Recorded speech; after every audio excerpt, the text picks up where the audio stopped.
اگر شوہر نامرد ہو تو بیوی کیا کرے؟ مفتی صاحب میرا نام مت لینا، میرا جواب ویڈیو بنا کر ضرور دو، اللہ کا واسطہ۔ میرا شوہر بہت کمزور ہے اور میں اپنے شوہر سے خوش نہیں رہ پاتی کیونکہ وہ میری خواہش پوری نہیں کر پاتا۔ میں اپنے ایک پڑوسی کے ساتھ کانٹیکٹ میں ہوں، تو کیا مجھ پر گناہ پڑے گا؟ میں کیا کروں؟ میں بہت پریشان ہوں۔ ان کا ایک جی میل پر ایک میسیج آیا ہے، اور آپ لوگ بھی اگر کوئی آپ کے جو مسئلے ہوں تو کوئی کمنٹ میں پوچھ رہا ہوتا ہے ہم سوال کیسے پوچھیں، تو وہ آپ جی میل پر muftialammdari@gmail.com اس پر آپ جی میل میں آپ میسیج کر سکتے ہیں۔ تو انشاءاللہ تعالیٰ جو بھی امپورٹنٹ مسئلے ہوں گے جن پر میں نہیں بولا کبھی، تو انشاءاللہ تعالیٰ میں ان پر آپ لوگوں کو بتا دوں گا، آپ کے سوال کا جواب انشاءاللہ تعالیٰ میں دے دوں گا۔ بہرحال ان کا جو مسئلہ ہے، ایک ان کا مسئلہ نہیں، یہ بہت ساری خواتین کا یہ مسئلہ ہے کہ کسی شوہر کے اندر اگر کچھ کمزوری ہو جاتی ہے تو جب وہ اپنی بیوی کے قابل نہیں رہتے ہیں اور بیوی سیٹسفائی نہیں ہوتی ہے تو وہ بیویاں پھر بہت زیادہ پریشان ہوتی ہیں، جس کی وجہ سے ان کے تعلقات، پھر ناجائز تعلقات وہ قائم کرنا شروع کر دیتی ہیں، اور ان کے آگے سب سے بڑی مجبوری ہوتی ہے، وہ کہتی ہیں کہ ہم کیا کریں، ہمارے سامنے مجبوری ہے، ہمارے پاس کوئی آپشن نہیں ہے، تو وہ پھر اس کگار پہ آ جاتی ہیں کہ وہ دوسرے مردوں سے وہ کانٹیکٹ میں آ جاتی ہیں۔ تو اس کنڈیشن میں اسلام کیا کہتا ہے، شریعت کا کیا حکم ہے، میں آپ لوگوں کو وہی بتا دیتا ہوں۔ آقا علیہ الصلوۃ والسلام کے پاس ایک عورت آئی اور ایک صحابیہ آئی اور اس نے کہا کہ یا رسول اللہ صلی اللہ علیہ وآلہ وسلم، ہمارا شوہر جو ہے ہمیں بڑا تنگ رکھتا ہے، ہمیں ہمارے حقوق کو ٹھیک سے ادا نہیں کرتا ہے، بڑا غریب ہے، اور ہمارے اوپر ظلم و ستم بھی وہ کرتا ہے۔ تو آپ صلی اللہ علیہ وآلہ وسلم نے فرمایا کہ اگر تم اس کے ساتھ اور وہ تمہارے ساتھ نہیں رہنا چاہتے ہیں اور ایک دوسرے سے عداوت ہی ہو گئی ہے تو تم ایسا کرو، اپنے شوہر سے ڈیورس لے لو اور خلا لے لو اور اپنے دوسرے کسی آدمی سے اپنی عدت کے بعد نکاح کر لو۔ تو اس نے ایسا ہی کیا، اپنے شوہر سے طلاق لی اور اس کے بعد دوسرے آدمی سے نکاح کر لیا۔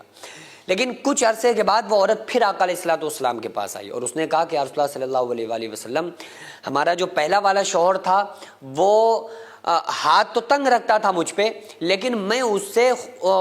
میری خواہشات اس سے پوری ہو جاتی تھی، لیکن یہ اب جو شوہر ہے یہ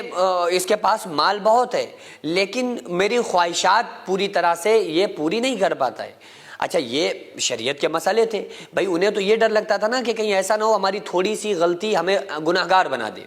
اس لیے آ کر وہ پیغمبر اعظم صلی اللہ علیہ وآلہ وسلم سے بڑے ادب کے ساتھ اپنے سوالوں کو رکھتے تھے اور اشارتاً اپنے سوالوں کو رکھتے تھے، اور آقا علیہ الصلوۃ والسلام ان کے جوابات دیا کرتے تھے، تاکہ ایسا نہ ہو کہ وہ اگر شرم کے مارے سوال نہ پوچھے، پھر ایسا نہیں ہوگا کہ وہ خود ہی اپنے مسئلے سے سمجھ لے گا کیا ٹھیک ہے کیا غلط ہے،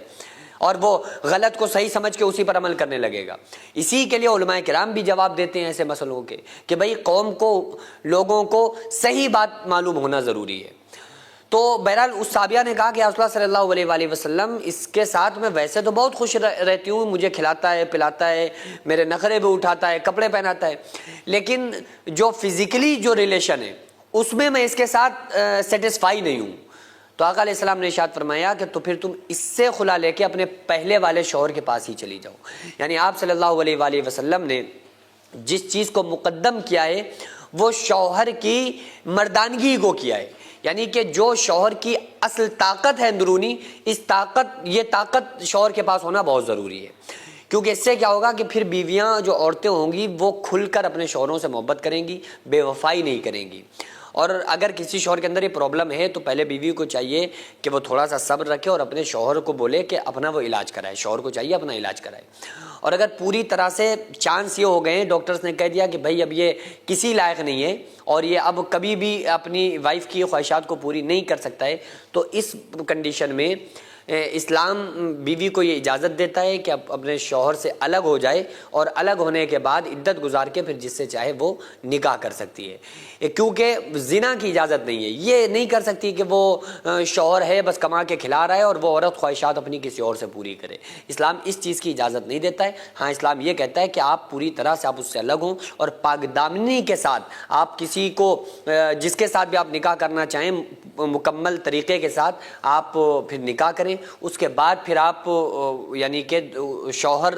کے ساتھ اپنے فزیکل ہوں. کسی غیر ادر پرسن کے ساتھ فزیکل ہونے کی اسلام اجازت نہیں دیتا, یہ زنا ہے. سینکڑوں ایسے غریب پریوار جو فاقہ کر کے زندگی گزار رہے ہیں, اور بہت سے ایسے مجبور لوگ جو غربت کی وجہ سے بیماریوں سے جوجھ رہے ہیں اور ان کے پاس علاج کرانے کے لیے بھی پیسے نہیں ہیں, تو ان غریب فیملیز کو ہر مہینے ہماری سوسائٹی راشن دیتی ہے اور ان غریبوں کا فری میں علاج کراتی ہے. تو آپ لوگ ہمارے ساتھ مل کر ان بیوہ عورتوں اور یتیم بچوں کا سہارا ضرور بنیں اور ان کے راشن اور دوا علاج کے لیے زیادہ سے زیادہ تعاون کریں, اور یہ ارادہ کریں کہ غریب کے بچوں کو انشاءاللہ بھوکا نہیں سونے دیں گے, اور ہر ہفتے ہر مہینے آپ لوگوں سے جو بھی ہو سکے آپ تعاون ضرور کریں. ان کو 10-10 سال سے جو لوگ بستر پر پڑے ہوئے ہیں, انشاءاللہ تعالی ہم سب مل کر ان غریبوں کا علاج بھی کرائیں گے, اور ہر مہینے انشاءاللہ تعالی ان غریبوں کو ہم راشن پہنچائیں گے. یہ سوسائٹی کا اکاؤنٹ نمبر ہے اور یہ اسکینر ہے, آپ لوگ اس اکاؤنٹ پر یا اس اسکینر کے ذریعے آپ غریب فیملیز کی ہیلپ کر سکتے ہیں.